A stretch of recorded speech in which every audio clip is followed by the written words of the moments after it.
दुनिया का कोई भी धन हो, दुनिया का कोई वैभव हो, दुनिया का कोई सुख हो, यदि उस सुख को, उस वैभव को संसार के मनुष्य को चाहिए तो शिव की साधना करें। भगवान राम जी की भक्ति चाहिए तो भी शिव की साधना करें। भगवान श्री कृष्ण की भक्ति चाहिए तो भी शिव की साधना करें। और यहां तक शिव महापुराण की कथा कहती है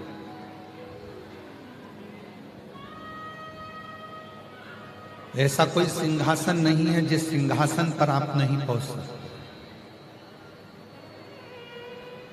पर उस सिंहासन पर पहुंचने के लिए आपको शिव की साधना करना पड़ेगा, भगवान शंकर की भक्ति करना पड़ेगा।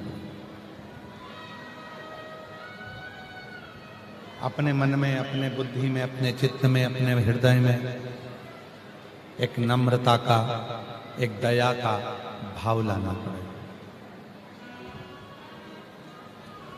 जैसे जैसे कलयुग बढ़ता जा रहा है, जैसे कलिकाल बढ़ता जा रहा है, वैसे वैसे लोगों के भीतर से दया समाप्त होती चली।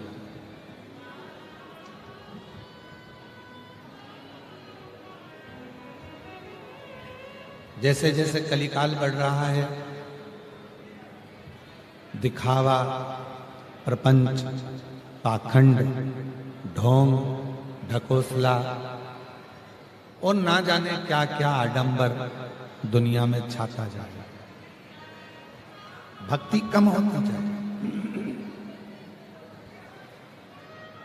भक्ति कम होती चली जाएगी, आडंबर ज्यादा होता चला जाएगा। भक्ति कम होती चली जाएगी, पाखंड ज्यादा होता चला जाएगा। भक्ति कम होती चली जाएगी, दिखावा ज्यादा होता चला जाएगा।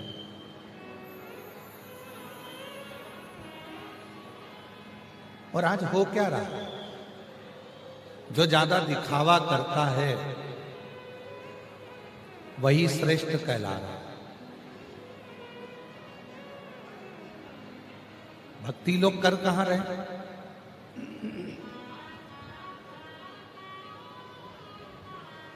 आज लोग भगवान के भजन से, आज लोग भगवान की भक्ति से, भगवान के स्मरण से, भगवान के नाम जाप से बहुत दूर हो गए। और इस मामले में हम तो आप लोगों से कहते हैं, बड़े से बड़ा संत भी आज के समय में केवल दिखावा करने में लगा हुआ है। तुम जो श्रोता हैं, सुनने वाले हैं, गृहस्थ आश्रम में रहने वाले हैं, तुम उन संत से भी बड़े हो जो कम से कम समय निकालकर भगवान को एक लोटा जल तो चढ़ा रहे हैं।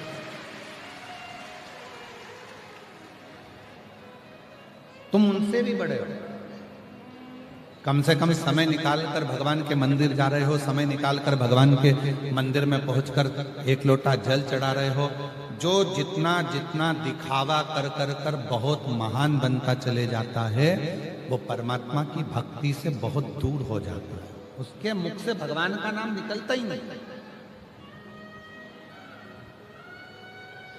वो मंदिर, देवालय, शिवालय जा ही नहीं सकता, क्योंकि उसको आडंबर से फुर्सत नहीं, उसको दिखावे से फुर्सत।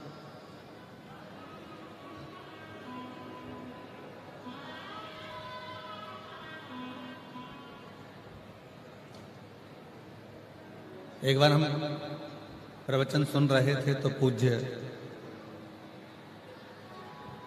राम कथा के परम रसिक, परम श्रद्धेय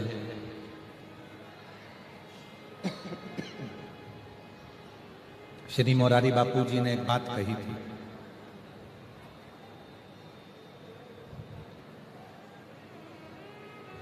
भोगी को, योगी को, रोगी को, ढोंगी को नींद नहीं आती। जो योगी है, योग में लगा हुआ है, परमात्मा की भक्ति में लगा हुआ है, उसको भी नींद नहीं आती कि भगवान की भक्ति को कैसे प्राप्त करें।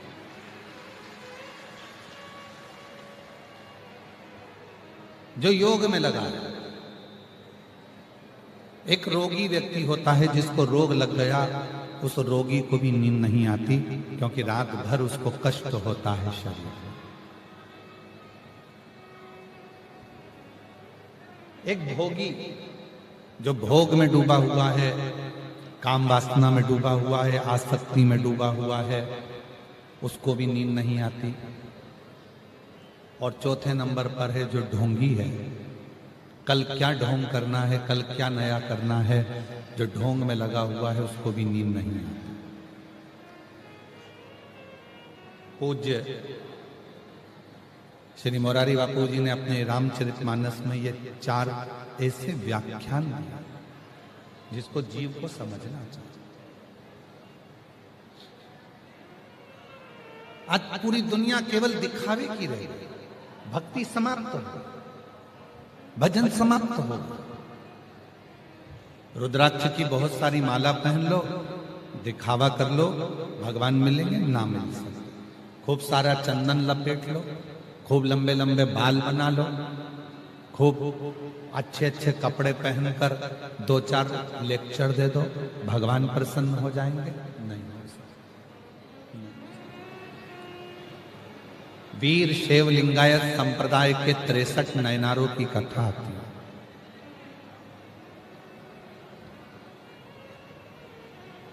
जब आप लोग फ्री रहें तब उन 63 नयनारों की कथा का स्मरण करें।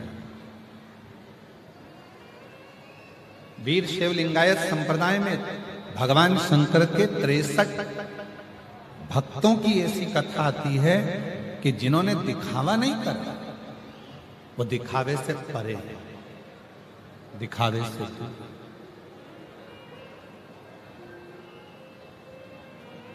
और हमको खुशी होती है जब कोई कथा कराने वाले व्यक्ति, कोई कथा कराने वाली समिति दिखावा ना करे तो कथा कहने में भी आनंद आता है और कथा श्रवण करने में भी आनंद। दिखावे से परे हो। और हमने इस समिति को देखा, श्री बहिराम देव सेवा समिति जो है, शिव महापुराण समिति आरणी यवतमाल की, कोई दिखावा, किसी तरह का कोई दिखावा यहां नहीं है।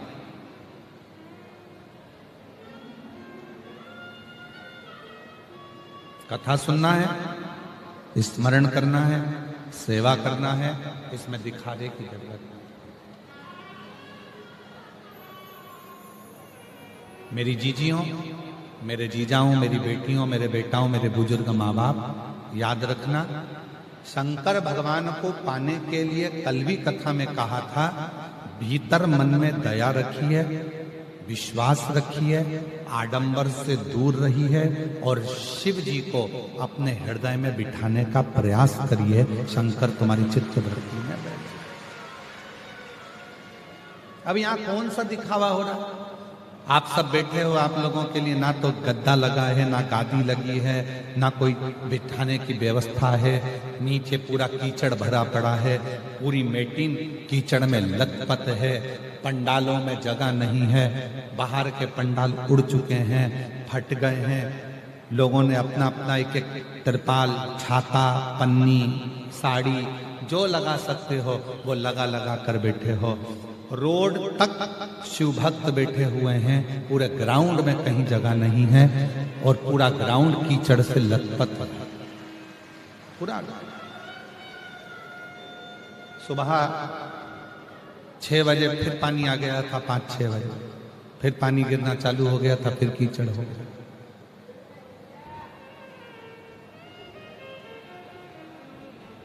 कहां दिखावा? ये आरणी की जो भूमि है, ये आरणी की जो जगह है, ये यवतमाल जो जिला है, यवतमाल की जो भूमि है, आरणी की जो भूमि है, जो हमने पहले दिन कथा में कहा था कि पूरे यवतमाल जिले को कहीं से भी उठाकर देख लो, पूरे यवतमाल जिले में मेरा शिव ही शिव मिलेगा और शिव के ही भक्त मिलेंगे।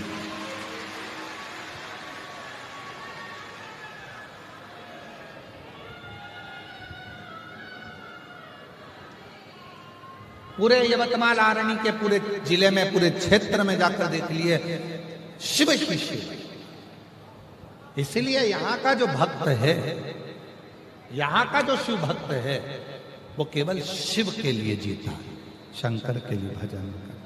उसकी अविरल भक्ति, उसका विश्वास, उसकी दृढ़ता शिव के, उसको कोई आडंबर, कोई दिखावा। आज बड़े से बड़े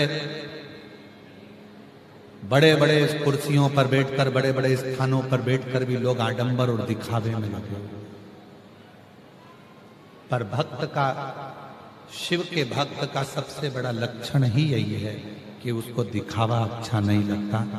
वो तो केवल शिव के भरोसे, भगवान शंकर के आश्रित होकर, अपना एक लोटा जल चढ़ाकर शिव पर विश्वास कर कर अपनी जिंदगी को जीता है और शिव पर ही आश्रित रहता है। शिव पर।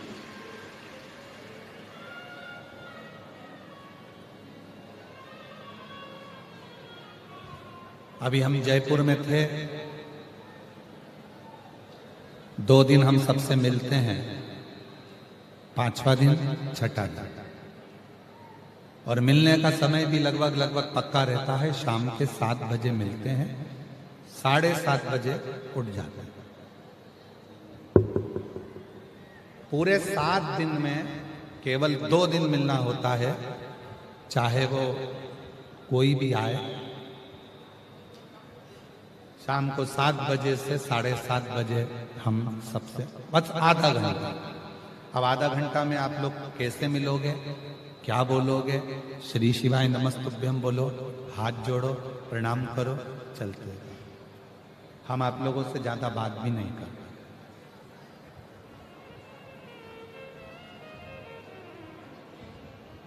जयपुर में हम मिल रहे थे, कथा का 5वां दिन था।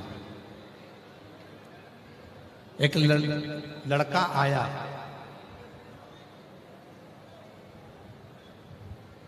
पढ़ाई कर रहा था, अच्छा विद्या अध्ययन कर चुका था, जॉब कर रहा था कहीं। उसने कहा, गुरुजी शिव महापुराण में कोई ऐसा उपाय बता दो कि मैं चांद को छू लूं।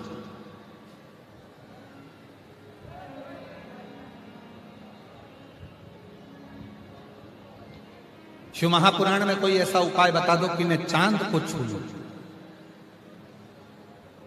हमने उस लड़के से कहा, बहुत बड़ा उपाय है शिव महापुराण में चांद छूने का। पहले तुम एक प्रश्न का उत्तर दो। तुम्हारे घर के पास में 6 घर छोड़कर कौन रहता है, उसका नाम बताओ। ओ गुरुजी, कोई हमको उसका नाम याद होगा? घर के पीछे 3 घर छोड़कर कौन रहता है, उसका नाम बताओ। आज के व्यक्ति को पड़ोसी के ऊपर दया नहीं आती, पड़ोसी के ऊपर, पड़ोसी का दर्द महसूस नहीं करता, और चांद छूने की बात करता है। चांद छूने, जिस दिन पास में रहने वाले पड़ोसी का भी दर्द तुम्हें अपना दर्द लगने लगे, और जिस दिन तुम्हें अपने रिश्तेदारों का भी दर्द अपना दर्द लगने लगे, और दूसरे के दुख को देखकर तुम्हारी आंख में आंसू आने लगे, तो समझ लेना कि तुमने चांद को छू लिया।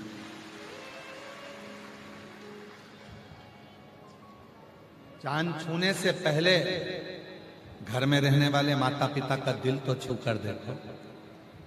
चांद छूने से पहले जिस अर्धांगिनी को तुम लेकर आए हो, जिसके साथ तुम शादी कर कर लाए हो, जिस पत्नी को तुम घर में लेकर आए हो, उसका आदर कर कर तो देखो, उसका भी तो हृदय छू कर देखो। चांद छूने से पहले घर में जितने सदस्य रह रहे हैं, उनका भी तो दिल छू कर देखो, तब चांद छूने जाना, और चांद छूने का मौका फिर अपने आप मिल जाएगा। अपने आप, हमारे अपने तो हमसे हृदय नहीं रहता। घर में पत्नी रह रही है, उसका मुंह फूला रहता है, पति रह रहा है, उसका मुंह फूला रहता है, बच्चे रह रहे हैं, उनका मुंह फूला रहता है, माँ बाप रह रहे हैं, उनका मुंह फूला रहता है, कोई एक दूसरे के प्रति प्रेम प्रकट नहीं कर पाता, तो क्या चांद कैसे चांद?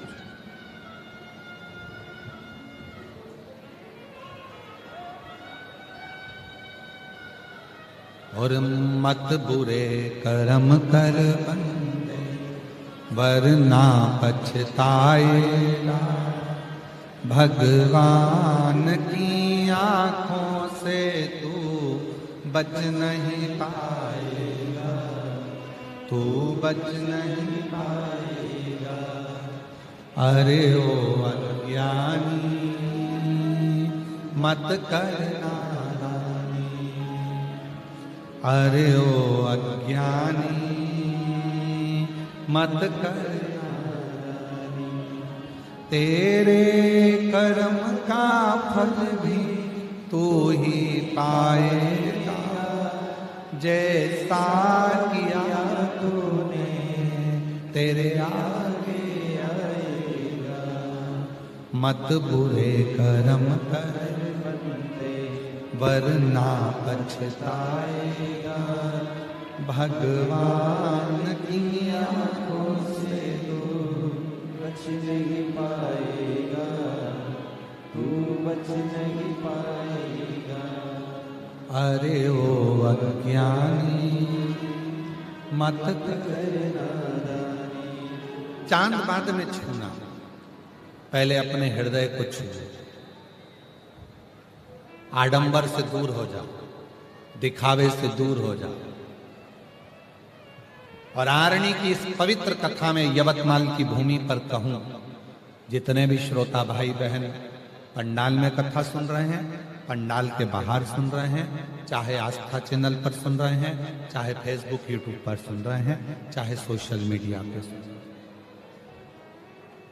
जीवन में कितना भी तकलीफ आ, कितना भी दुख आ जाए, कितना भी कष्ट आ जाए, कितनी बड़ी बीमारी हो जाए और कितना भी दुख सामने आकर खड़ा हो जाए, कोई तुमसे कहे कि हम तुमको वहां लेकर चलते हैं, वहां पर ऐसा व्यक्ति है तुम्हारा दुख हर लेगा, वहां ऐसा व्यक्ति है तुम्हारा कष्ट हर लेगा, किसी पर भरोसा मत करना।